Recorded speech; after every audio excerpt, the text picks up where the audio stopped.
გუშინ AI სამყაროდან მორიგი გიჟური განახლებები დაფიქსირდა.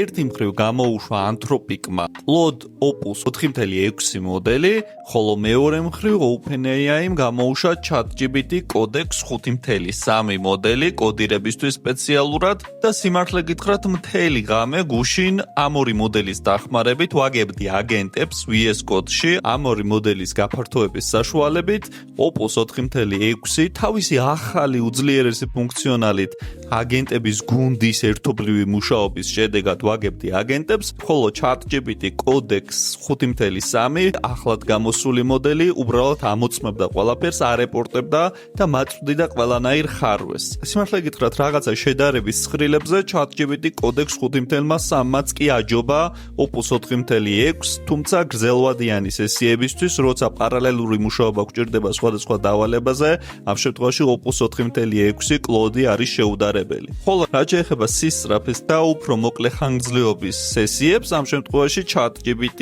Codex 5.3 ძალიან ძლიერია. ბევრი ლაპარაკი შეიძლება ამ ორივე მოდელზე, ორივე მოდელი ცალსახად გაუმჯობესებულია, ძალიან მაღალ შედეგებს აყენებს და მართლა სიგიჟე ხდება უკვე რასაც ეს ორი მოდელი აკეთებს. მე გირჩევთ აუცილებლად რომ დატესტოთ თითოეული მათგანი და დაიწყოთ თქვენი ხელით აგენტების შექმნა, იმიტომ რომ მართლა ძალიან წინ წაიწია ამ საქმემ და ძალიან ბევრ რაღაცას ააგებთ თქვენ თავად.